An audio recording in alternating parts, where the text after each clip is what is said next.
bayan sa Amerika. Anak ng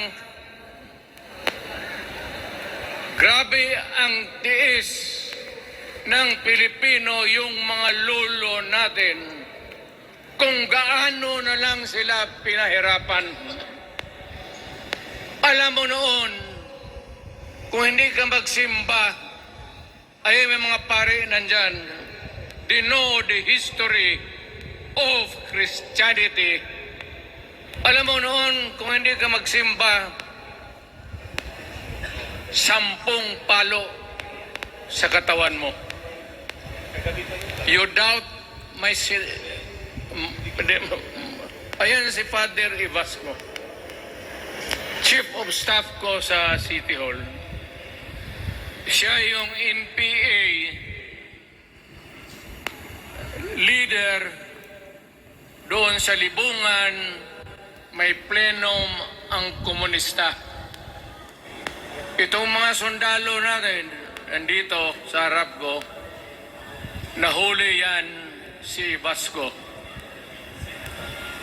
At ako naman ay fiscal noon, pumunta ako sa Katitipan para i-administer ko yung oath niya, yung statement niya kung totoo o hindi. Pagkatapos noon, sabi ng mga sundalo, Piskal, papatay namin itong 2 pare, Father Tison Waray, pati si Father Ibasco. Bumaba yan sila sa Visayas para makiksapalaran sa NPA. Sabi ko, wag, kasi pare yan. Puta, alam mo, ang Diyos nandyan eh. Kung ito lang naman ang prinsipyo, ideolohiya, hindi naman kriminal yan, kidnapper o pusher. Sabi ko, kulungin na lang ninyo. So, sa matagal na panahon, sulat siya ng sulat kay Cory. Eventually, na-release yan sila lahat, pati na ang asawa nila Quintanar, yung mga komunista, mga Esparo, nanggaling dito at naging uso sa buong Pilipinas, yung pagpatay. Wala. Barangay captain, konsehal, military, navy, police, puro may pamilya. Anak ka na. Kakawalang kwenta yung ideolohiya. Kung hindi mo man lang mabinta sa mapayapa na panahon, so kinuha ko siya Chief of Staff, tapos umuwi siya sa Bohol, naging governor. Pare ito. Nandito siya ngayon, kasama tayo, at maraming salamat, you guys from other parts of the Philippines nagpunta rito para lang makipag-duyog sa Bisaya, sumama lang sa ating, kung sabay tunong sa Tagalog, yung ating, the purpose of why we are here. Wala akong, no longer in politics. I am not a candidate. Nahirapan nga ako mag-akyat ng hagdanan. I am 80 years old. Hindi, 79 lang, pero hindi binibilang yan eh. Sabi malas daw. Sabi ng asawa ko, 80 na ako. O sige, 80 na. Pero nung lumabas itong People's Initiative, okay man yan. abogado ako. There are three ways of amending the Constitution. Mag-constitutional convention, mag-election tayo sa political districts ng representante para sa assembly to convene there and propose changing or modification of our Constitution. Itong People's Initiative, pati itong Congress, they would convert the Congress into a constituent body and propose the Constitution. Alinman dyan sa lahat, it will be submitted to the people for ratification. Ang problema dito, ako, Mr. President, Ma'am Lisa Araneta Marcos, hindi ninyo ako kalaban. Wala akong sinasabi ng masama. Hindi lang ako makakampanya noon. Alam mo, iniiwasan ko ito. Itong panahon na ito talaga ang iniwasan ko kasi mapipilitan ako ngayon magsalita laban ng mga tao sa gobyerno. Alam mo, Mr. President, hindi ako maghingi ng tawad. Kagawan mo yan eh. It is your responsibility sa sarili mo. What you do in this world binds you. Iyo yan. Huwag mong sisihin ang ibang tao kasi sarili mong utak at katawan yan. Nung ako'y mayor, pinakitaan ako ng evidence ng PDEA. Doon sa listahan, nandoon yung pangalan mo. Oh, drug addict Bongbong Marcos. Ayaw kong sabihin yan kasi magkaibigan tayo. Kung hindi magkaibigan, magkakilala. Andoon ang pangalan mo. Ikaw pumapasok kayo ng alanganin. Mr. President, baka susunod ka sa dinaanan ng tatay mo. Oh, yes. Yes. Yan ako takot. Ayaw ko mangyari sa iyo yan. Pabor lang ako namang nagmamakaawa kasi it will divide the nation at madugo itong panahon na ito. Alam mo, Mr. President, sabihin ko maya sa tao kung ano ka.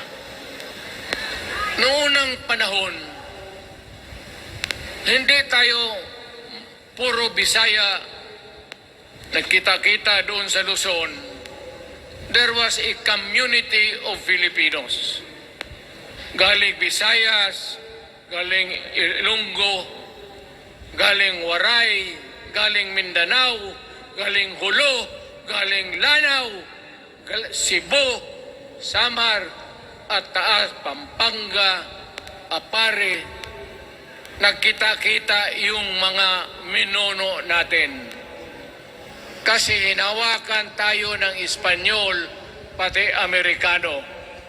Nung dumating ang panahon na tayo'y nagkaharap na, sabi ng mga lolo natin, ano ang gawain natin sa bayan natin? Pwede ba tayong magbarangay-barangay lang o magkaisa tayo? Di na bale, iba-iba ang salita natin. It was agreed by the Filipinos then of all walks of life, Mailocano, Cebuano, mga taga Mindanao, they agreed to form a constitution. Alam mo, yung constitution parang bahayan sa tao. May poste. Sabi natin nun, magawa tayo ng magandang opisina where we can meet and talk about the destiny of this country. Doon, they agreed na may malaking bahay, may poste, mga malaking poste, at may mga muebles at kwarto, living rooms and all. Ang usapan na from time to time, lumalaki na ang bayan at magdagdag tayo ng mga opisina sa mga opisyal. Maganda yun. Bahay yun. Mga sahig, nandyan lahat. Na mesa, desks, chairs and everything.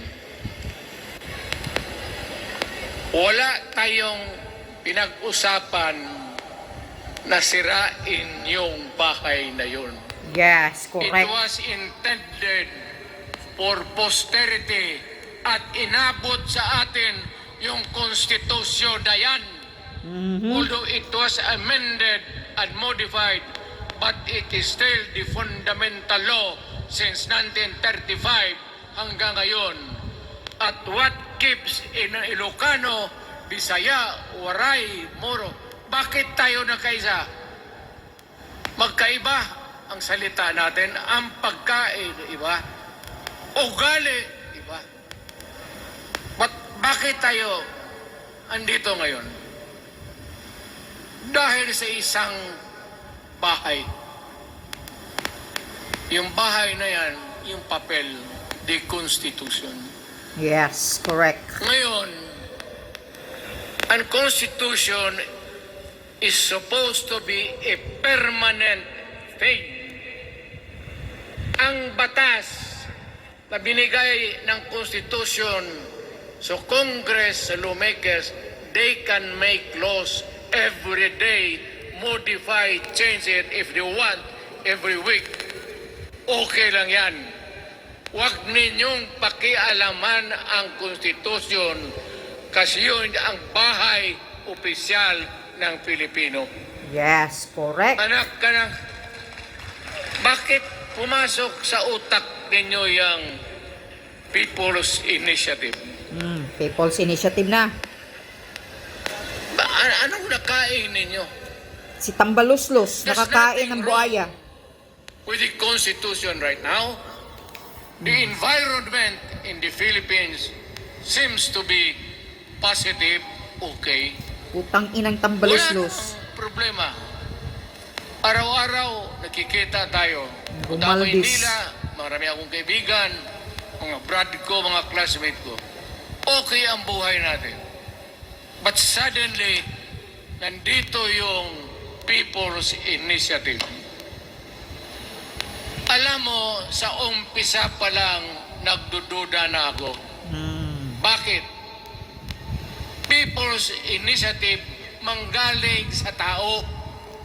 Dapat yan galing sa mga purok at doon sa barangay at doon sa DILG, ipasa nila sa syudad, sa probinsya at sa national office. Dito mga congressman,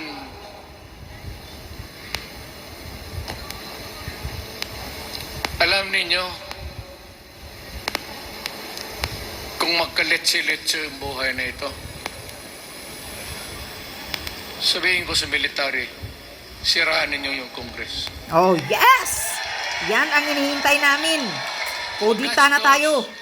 Nagbabayad tayo, nag-usik-usik sa kwarta. Correct. Sige pamayad para People's Initiative. So, what is the motivation? Galing ba sa puso ng tao yung pinipirma niya? Hindi yung pirma niya yung petition para ito, kaming nagsipirma dito, pumayag merong pagkaiba ngayon sa Constitution. Perma lang, pati pera. Anong klase yung putang inang yun? Ganun na lang ang tingin ninyo sa Pilipino. Correct. Ganyan. Pagka ganon, maghiwalay-hiwalay na tayo. Oh, yes. Yan ang dapat. Tama ka, Tatay Kayong Diggs. taga Luzon, pumunta na yan kayo sa Mindanao, mag-declare na lang tayo ng independence separate. Bakit binababoy ninyo ang bayan natin? Correct. Ako naging presidente. Ako naging mayor. Ako naging congressman. Ang sinasabi ko sa inyo, putang ina. Putang ina ka, tambaluslos at BBM. Yan ang sasabihin mo, Tatay Digong. Malinis to. Mga putang ina ang gobyernong Marcos ngayon. Dahil yung putang inang Marcos, walang bayag. Nagpapauto. Nakaubos talaga ng laway itong... Papauto kay Lisa Smugs at kay Tambaluslos, pinsan na speaker na Ganid, Buaya. What do you expect the national government, particularly ang Malacanang? Anong gusto ninyong response? Niwala kayong mga seminar na ganon. You never educated the Filipino people. Oh, kasi gusto You lukuhin. want the Filipino to remain ignorant Yes. para you can do what you want with the country. Correct. Yan ang totoo.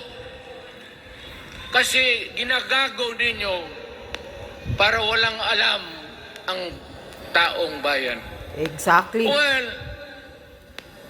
kaming nakapag-aral at may alam kundi hindi katanggap-tanggap yung ginagawa ninyo. Sa umpisa pa lang, binibili na ninyo yung signature ng Pilipino. Yun ba ang People's Initiative? You know, national, provincial, city, munisipyo, then the barangay. Yan ang echelons ng power sa gobyerno. Hindi naman ninyo gigamit ang barangay at binigyan mo ng 20 milyones isa't isa sa kanilang mga congressman. At binibili ang Pilipino. Alam ninyo kung ano yan? Kaluluwa ang ninyo ang binibili ng taong bayan. Tama. Tang ina ka. Hindi ako mapayag Marcos. ng ganon. Yan, idiretso mo. Nakapag-aral ako, hindi naman ako ignorante. Correct. Bakit ka mag-people's change? Ang problema ninyo, ganito. Hindi pa. Mauna. Ang malas ng Pilipinas, every president, almost all, pag upo na dyan sa Malacanang, walang ginagawa kung mag-isip ang mga putang ina kung paano pahabain ang termino nila. Yes, correct. Tama That's the ka talaga, problem. Tatay Diggs. Bakit ganon kayo? Kabuaya.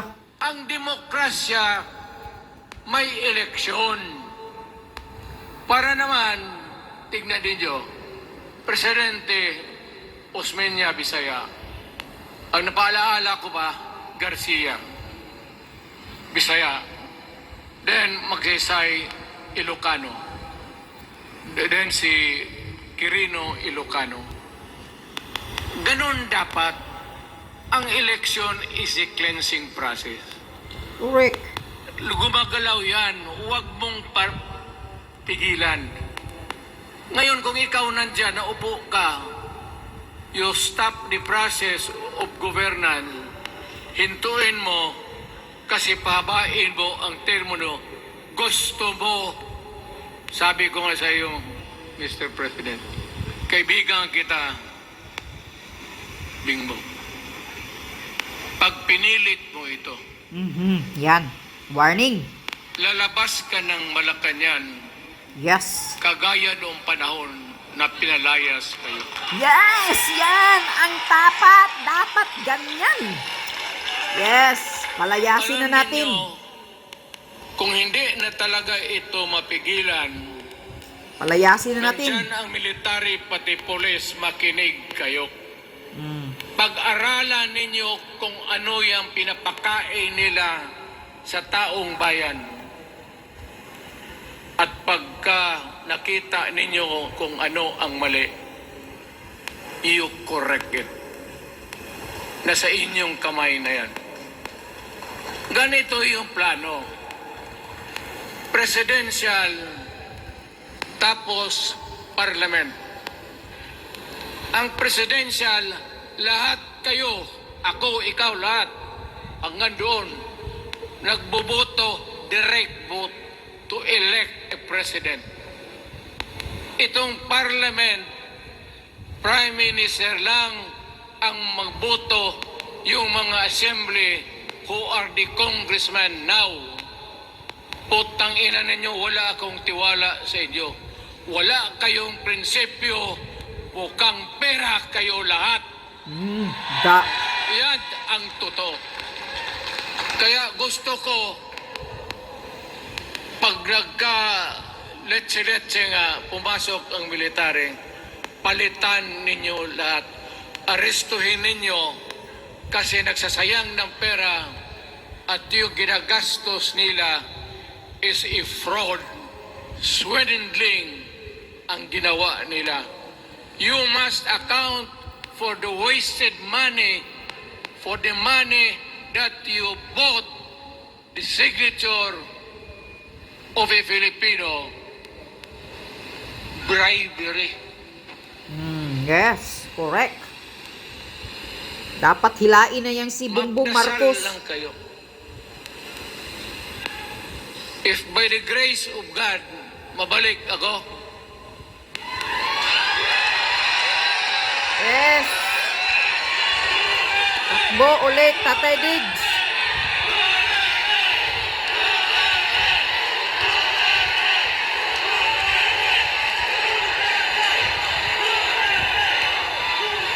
nilagro lang naman yan, hindi ba yan totoo?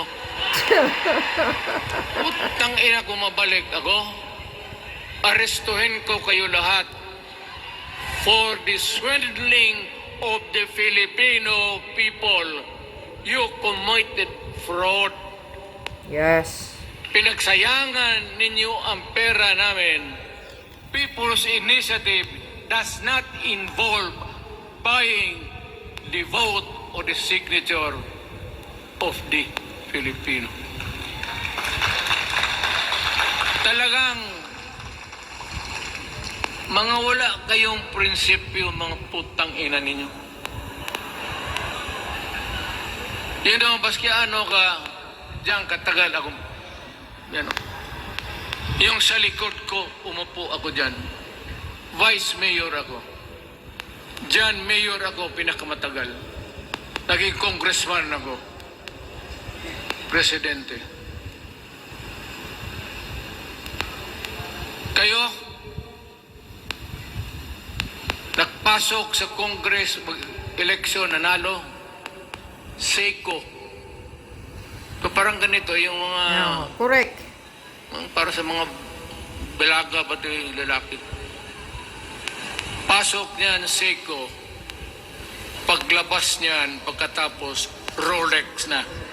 Correct. Yung mayaman na sa nakaw. Pumunta ng Malacanang, nakatamaraw. Paglabas niyan, Mercedes. nagka-Mercedes-Benz. Oh, yeah, correct. Mga Usog magnanakaw. kayo lahat. Tingnan ninyo yung mga bahay noon ng mga congressman at tingnan ninyo ngayon kung ano kayaman sila. Lalo na yung mga bahay nila sa Maynila. Yes, tama.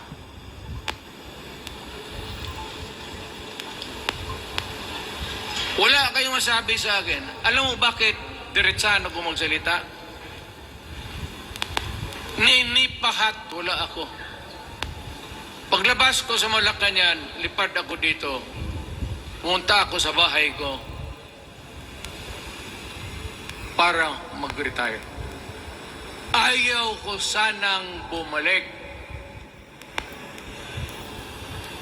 Ayaw ko na. Matanda na ako. Putang ina, napapandol lang ako dyan eh. Kaya lang,